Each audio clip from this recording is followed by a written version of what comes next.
Hello, welcome to the Wealth Starting Line. Don't forget to like, comment, share, and subscribe. Okay, let's dive right into this. What if I told you that the secret to a successful, vibrant life isn't setting and achieving goals, but abandoning them entirely? I know, it sounds completely backwards, right? But that's the core of 30 years of hard-won wisdom from billionaire investor Chamath Palihapitiya. We're about to unpack a philosophy that challenges, well, everything we've been taught about ambition and success. It all kicks off with a simple, almost jarring idea. You can just never stop. Now, this isn't about hustle culture or burnout, not at all. It's a rejection of the finish line. See, Palihapitiya argues that framing your life around objectives creates this dangerous illusion that one day you'll finally make it. But for people who really want to stay sharp and relevant, there is no making it. There's only the process. And this is exactly why. He talks about people he once admired who, they hit their goals and then just stopped. They left the arena. He puts them up against figures like Warren Buffett, who at 95 is still in the game. These folks aren't committed to a checklist of objectives. They are committed to learning, to taking risks, to a continuous process of growth. A life of objectives, he warns, is a trap, and it ultimately leads to stagnation. So first up, let's break down what he calls the objective trap. We're going to deconstruct that conventional wisdom that tells us to constantly set goals, and we'll see why a life that's committed to process is just so much more powerful in the long run. Now, what's so interesting here is the stark contrast it paints. The objective life is all about chasing external validation. The next job title, the next salary bump. Palihapitiya says this ultimately turns you into a caricature of yourself, where you're just amplifying small parts of your personality to fit some role. But the process life? That's an internal commitment to learning and growth. It's what keeps you sharp, vibrant, and, authentic. And this just illustrates the point perfectly. Using his own career, he calls this the ladder of dumb objectives. He was on it himself, from director to VP, VP to SVP, and on and on. Each step felt like this super important external goal, but now he sees it as a total distraction that just wasted precious energy on a never-ending climb. The key insight here is simple but really profound. Chasing external goals doesn't lead to fulfillment. It leads to a dead end. The real game is in the process. So, if you throw out objectives, what do you replace them with? You can't just float around aimlessly, can you? Well, that brings us to our next section. This lays out the foundation he built his life on. 2 non-negotiable boundary conditions for freedom. Okay, the first rule is absolutely crucial. Avoid debt. He sees it as the enemy of process. It's not just a financial number on a page, it's a set of golden handcuffs. When you have debt, you're forced to stop taking risks. You have to seek short-term cash, which pushes you right back into that objective trap we were just talking about. He argues that avoiding debt is one of the most critical disciplines for maintaining the freedom to learn and grow, not just for a year, but for decades. And the second foundational rule is to preserve your optionality at all costs. Now, this isn't about being non-committal. It's a strategic approach to life and business that makes sure you always have the freedom to make the best long-term decision, rather than being forced into a corner by short-term pressures. It's really all about keeping your doors open. So how do you actually do that? Well, it shows up in really practical ways. In negotiations, you look for the win-win instead of trying to completely crush the other side. Why? Because this preserves relationships and egos, which might be valuable later on. It means listening more and talking less. Fundamentally, it's a defensive framework that helps you avoid those catastrophic, self-inflicted mistakes that can close doors forever. And that's the big takeaway here. True freedom isn't about having everything. It's about building a foundation that lets you play the long game. Okay, so having these external rules in place is really only half the battle. To truly live a life of process, you also have to cultivate the right internal mindset.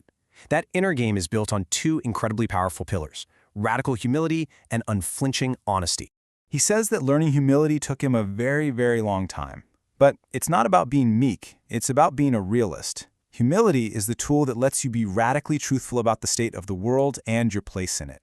When you see things as they actually are, not as you wish they were, you can make clear, effective decisions. It's the starting point for any real progress. In this principle, it isn't just for business. He shares a deeply personal lesson from his divorce, saying the one thing that was missing in his first marriage was complete, raw, unfiltered, unadulterated honesty. That inability to name the bad things just as clearly as they celebrated the good things, that was the critical failure. It's a powerful reminder that this commitment to truth has to apply everywhere, especially with the people who matter the most to us. All right, now let's explore the power of the mind with a really incredible story. It starts with this question. What is the difference between 4 minutes and 60 hours? The answer reveals a source of resilience that, honestly, most of us never even tap into. So Palihapitiya describes this startling experiment. Scientists dropped a mouse into a jug of water, and it drowned in about 4 minutes. But then they ran the experiment again. This time, right before the mouse was about to drown, they'd rescue it, dry it off, and comfort it. Then they'd put it back in the water. That very same mouse would then survive for an average of 60 hours. The difference was hope. It was the belief lodged somewhere in that tiny mouse brain that rescue was possible. And that belief unlocked a level of resilience that seems, well, biologically impossible. The crucial point to take away from this is that your internal mindset, your honesty with yourself, and your belief in what's possible, that's what unlocks your true potential for resilience and growth. So, we've got the rules and we've got the mindset, but that's still not enough. To truly accelerate your growth, you have to be intentional about your environment. Where you are and who you surround yourself with are not minor details. They are absolutely critical. The first rule of your environment is non-negotiable. You have to be on Broadway. Whatever your field is, you must go to the place where the most important work is happening. If it's politics, get to DC. Finance, New York or London. Tech, it's still Silicon Valley. He says there is simply no shortcut for this. You have to be where the fish are. Period. The second environmental rule is to optimize for opportunity, not money, especially when you're young. When you see a rocket ship, a team of brilliant people working on something with massive potential, your only job is to get on and hold on. Arguing about your salary or your title is, in his words, stupid indirection that will cause you to miss the real prize. And finally, you have to surround yourself with people younger than you. This is so crucial because all of our knowledge is kind of stuck in a specific moment in time and will eventually decay. Younger people, they see the world through totally different frameworks. They act as an early warning system for the future, challenging your biases and forcing you to keep learning. The insight is clear. Who you're with and where you are, they're not passive choices. They are active strategies that can dramatically accelerate or halt your progress.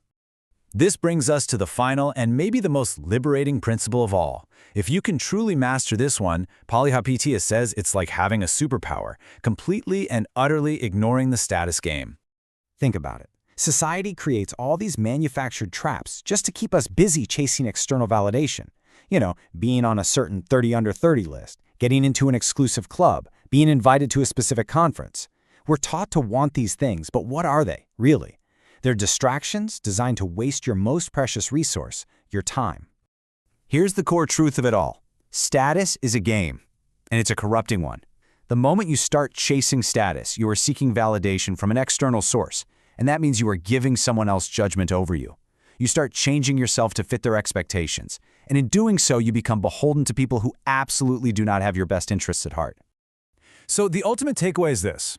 The ability to consciously and completely divorce yourself from this game is a superpower. It frees up an incredible amount of mental energy and allows you to focus on what actually matters, your process, your learning, your growth, and building a life of authentic freedom and impact. And that leaves us with a final, provocative question to think about.